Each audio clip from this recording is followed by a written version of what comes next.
Assalamu alaikum, welcome back to Your Views on the News with me, Azhar Ali. Now, just before the break, I took a call from Mohammed in Newcastle. We've got loads of phone callers waiting, so I'm going to go straight to the callers. I believe Amir from London is online. Assalamu alaikum. Alhamdulillah. Thank you for joining us, Amir. Your views, please.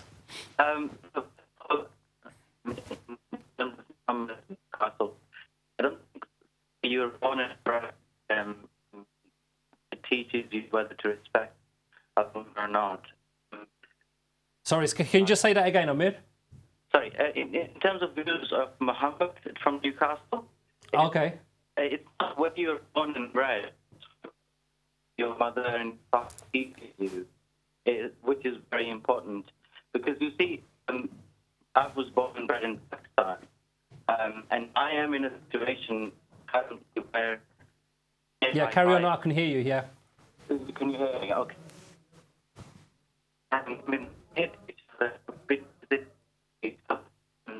Okay, Amir, I think we're having some problems with your phone line. It's not coming out clearly. Can I ask you to call back again, please? Let's go to a sister calling from Leicester. Assalamu alaikum. Assalamu alaikum.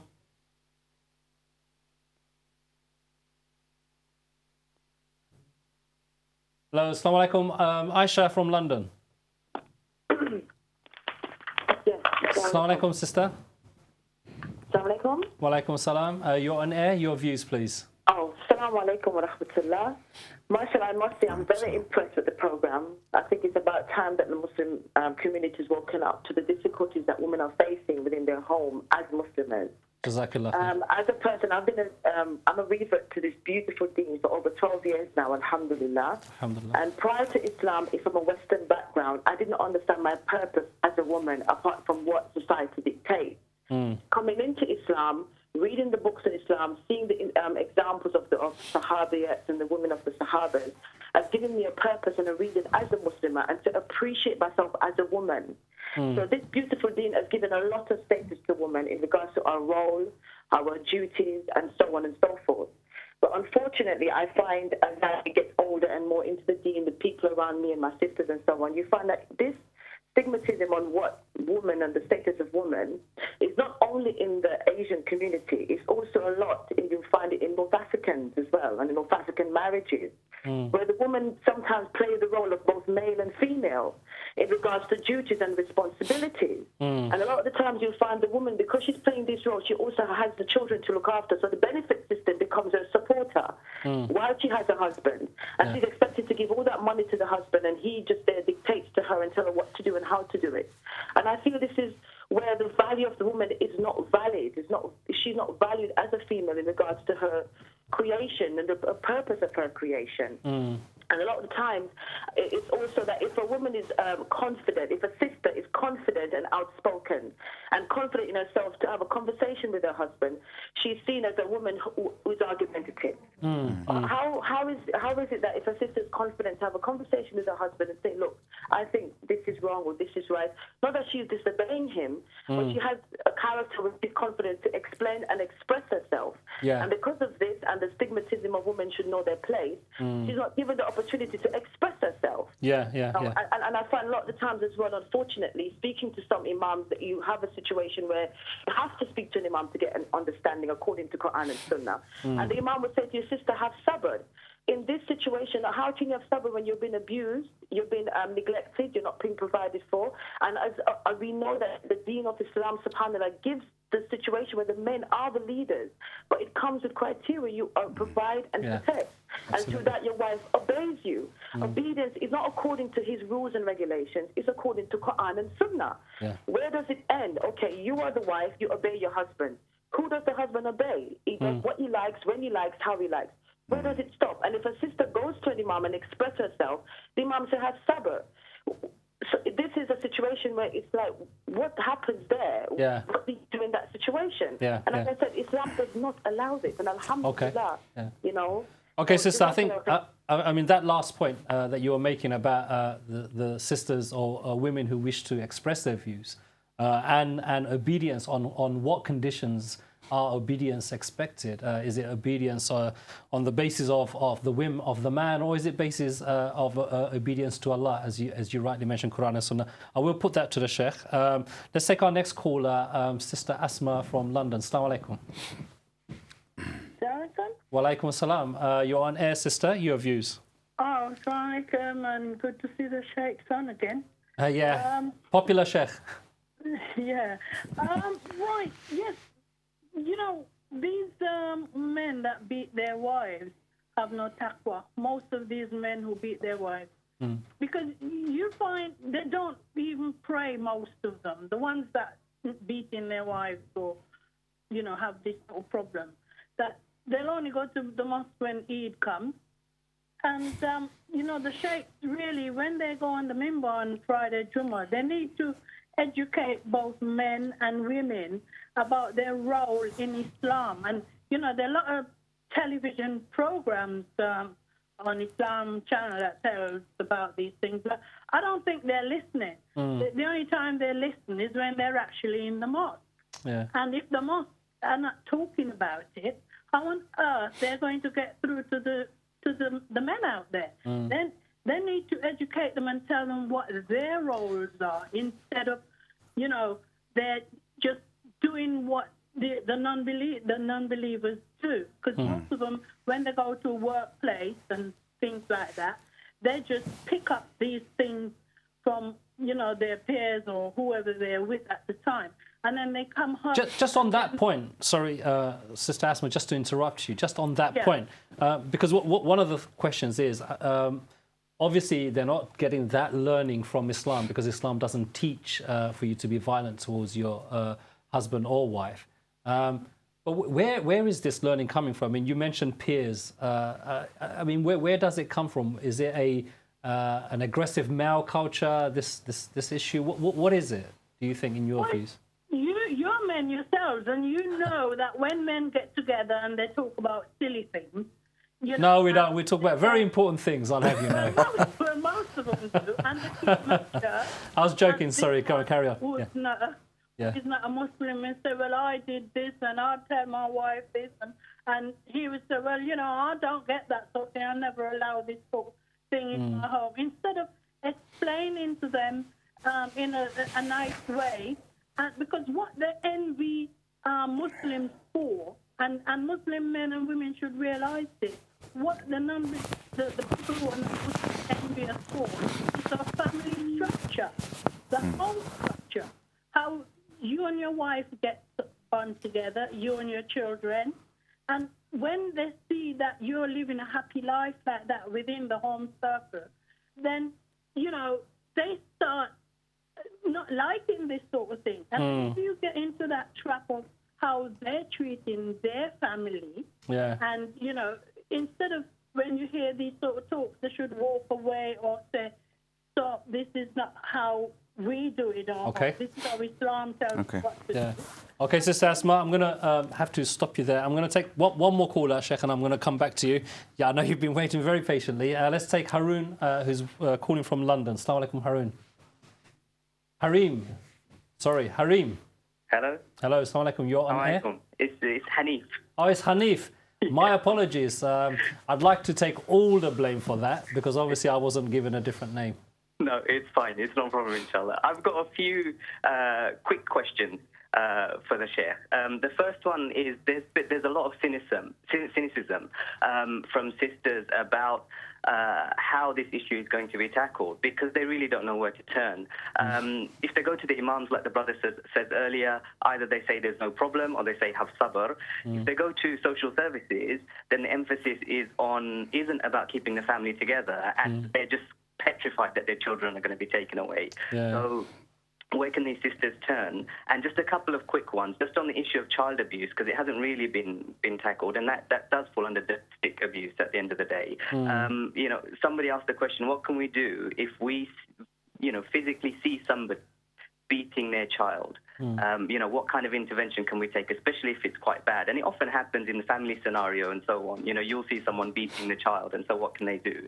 And it would be nice if the Sheikh could say a few words about non-violent abuse as well, because, you know, it takes so many forms. Well, you've asked quite a few things there, but inshallah, I will try to get the Sheikh to answer all of them. But if I go back to one of the points that came through all of this, which is, and this is a central theme, every Muslim knows alcohol is haram. Every Muslim knows you have to pray. This is kind of drilled in. I mean, it's known by necessity, if you like. But on certain issues, it seems that there's this big gap. And this is one of those issues where there's a huge gap in understanding this particular matter.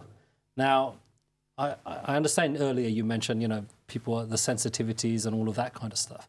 But there's also a teaching that is taking place, whether we say it's Islamic or not. A caller mentioned about Imams coming from Asian subcontinent. They have a cultural understanding, perhaps, of man-woman relationship, the position of the man, position of the woman, the power dynamics, all of this kind of stuff. There is also a teaching taking place that does give the view that, the man is, the protector, the one who looks after the woman.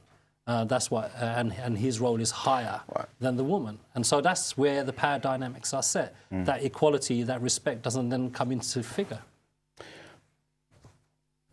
It's interesting. I think one of the things I want to say in clarification to, I think it was a brother from Newcastle, that patriarchy, the idea of patriarchy, doesn't necessarily equal violence. I'm not saying, I think Islam is somewhat patriarchal. There is an idea of Islamic patriarchy if you understand the idea of qawwam, the leadership of the man in the home, to be a kind of patriarchy. But it is, and here there's something else to be said. But let me just finish that point. That doesn't equal violence, and I didn't think that it was fair to make that correlation to say that just because in our cultures women, this idea that women are meant to be in the place of a woman is at home, etc., etc., etc., somehow that leads to violence. It leads to violence. Yeah. It may lead for some women, I think particularly women who are educated, who have a lot to offer to society, and end up being forced to just be at home because of that patriarchal notion. For them, it can get very, very, very frustrating and eventually depressing. And I think that needs to be addressed. I think what exactly is Islamic patriarchy? I dealt with this in a course once. What exactly is Islamic patriarchy, and how is that good? Because we believe it to be good. Is a whole conversation that you can actually have a whole show on. Yeah. It doesn't necessarily equal violence. Violence is a whole different issue that can sometimes be as a result of this, but ultimately it's because of lots and lots of other problems. And I think it's because of psychological problems in men, but it is ultimately to do with the fact that men see women as, it's like they see women without any respect as inferior to themselves. Well, and do not feel that they are deserving of respect. Well, they do, and that's where the point is that, they see themselves as the power, the lead, the dominant kind of person in the relationship. And the second issue is that I think every man accepts that he sins in some aspect or other. And this is a sin that men are committing. I think we're going to have to put it as simply as that. You mentioned alcohol, etc., etc. Yeah. That's haram. Men drink alcohol. There are Muslim men who drink alcohol. And I think we have to put it into the same basket for people to understand the severity of the issue. Men drink alcohol. Well, it's refreshing because, to be honest, this is the first time I've heard someone say sin. It's a sin. It's dhulm. No, you're right, but I've never heard an imam say domestic violence is Let me spell it out for all of our viewers, right? A man and a woman, they have an argument, and the man feels that his wife had said something that's too harsh, gets to him, and he slaps her. That's oppression. That's dhulm. That is him. So that's sinful. That's sinful. That's a sin. It's haram. It's a major sin. Yeah. Right? Because he has just taken advantage of the strength that he feels he has over her. If that was a man, he wouldn't have done that. If that was a man, he would not have done that. He did that solely because of a woman. So not only is he sinful for striking a Muslim, right? That's haram. He is sinful for oppressing somebody who he does primarily because he perceives that person to be weaker than himself. That's haram. And then on top of that, he goes and commits this reprehensible act against somebody towards whom Allah commands ihsan. And ihsan is the highest form of good conduct. Yeah, yeah. Right? Yeah, yeah. There's so many layers to the sin. Yeah.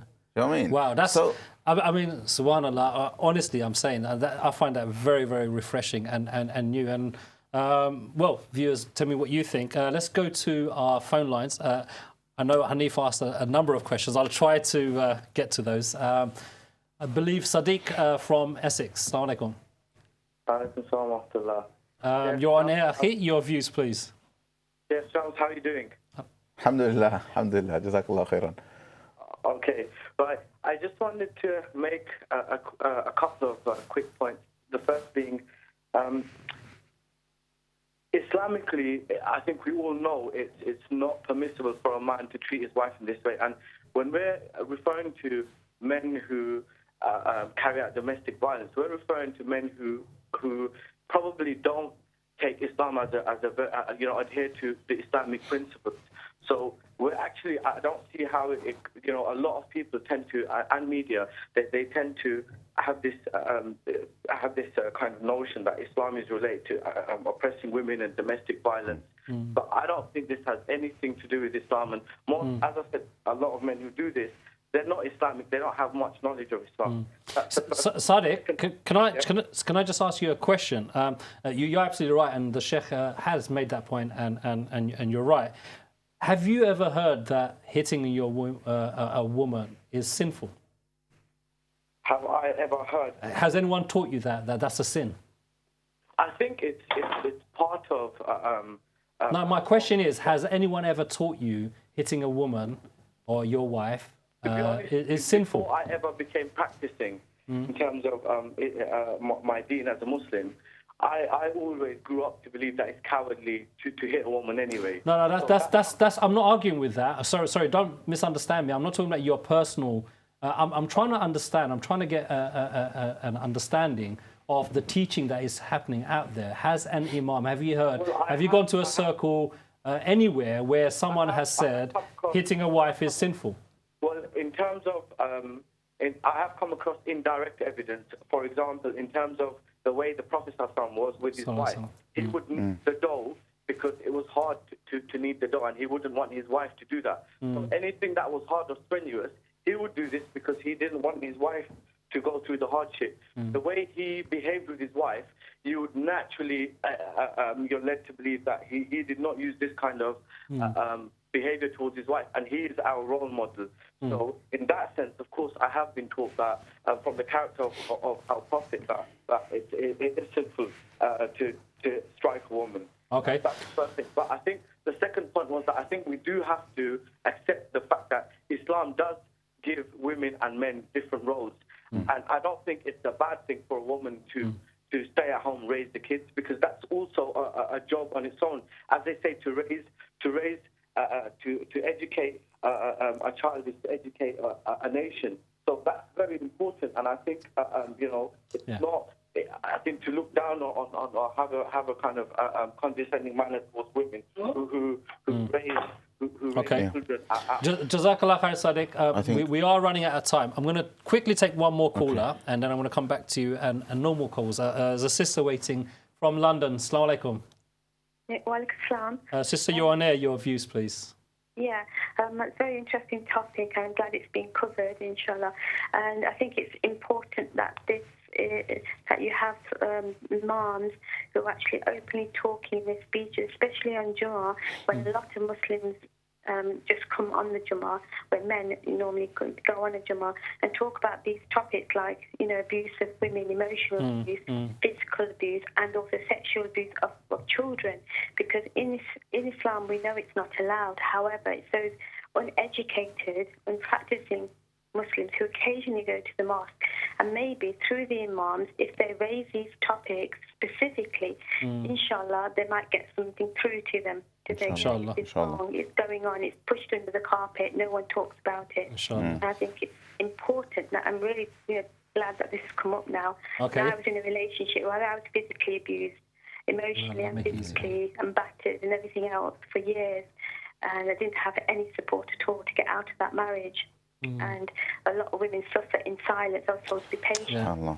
But when I read about what Islam said, And I thought, why didn't I get out of that marriage a long time ago? My husband didn't practice. He was drinking alcohol, drugs, a lot, womanizing.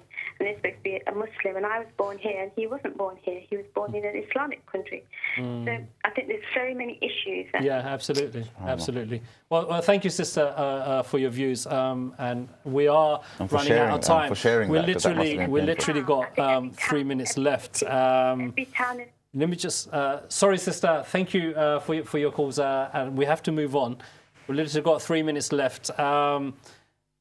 First question, where do people go? Because, you know, Hanif asked that question. I want to address one thing quickly. I'm going to be as quick as possible. This issue about, yes, domestic violence happens, you know, people who don't regard the deen, don't practice the deen, they do it, and so on and so forth. And for that reason, we shouldn't make that correlation. I think one of the things that we have to understand is Imams Against Domestic Violence and this whole initiative, this program, isn't really to accept that somehow domestic violence. We're not saying domestic violence is exclusive to Muslims or exclusive to Islam. That's not what we're saying. We're saying we are, like all of the other problems that we're happy to address, we know that this also happens among us, and we know that there is an Islamic way to redress this, and Islam considers it to be haram, to be abused, to be, it's like we said, we've got to come out and say it. Yeah. Right? Yeah. So somebody who drinks alcohol, there's basic parallel. Somebody who drinks alcohol who is a Muslim, obviously isn't a practicing Muslim. You still say to them it's haram. Yeah, yeah, right? Absolutely. So in the same way, somebody who beats up their wife, they might be committing lots and lots of other sins, not practicing it. You still say to them it's haram, because eventually they will either accept that problem, or at least, you know, the people around them understand that among all of the other sins that this person is committing, this is another one. Well, the other thing is the justification that they would use from the religion they want. Because I was trying to ask Sadiq that question, and I should have asked the sister. You know, I'm telling you, I've never heard an imam say, you know, hitting your wife, domestic violence is a sin. Every single case of domestic violence that I have come across ever, and I have to say that includes practicing people, all right, people who practice the deen, who are involved in Islamic movements, etc., etc. Every single case is a case where a woman is being oppressed and the man has committed a grave, grave sin. There is not a shadow of a doubt about it. Okay. Well, Jazakallah khair. We didn't get to cover all of the topics, but I think it's a very good initiative, alhamdulillah. And I think we do, as many of the callers say, I think there's more discussions to be had on this. But I think one of the points is that, you know, the message that what you've just said today here, that should be something that's coming out on a constant basis. In particular, perhaps the Jummah khutbahs, where it can reach more of the people. Well, viewers, I hope you enjoyed the show. It was enlightening, and I think, you know, we should all know domestic abuse, domestic violence is a sin, simple as. See you next week. Assalamu alaikum.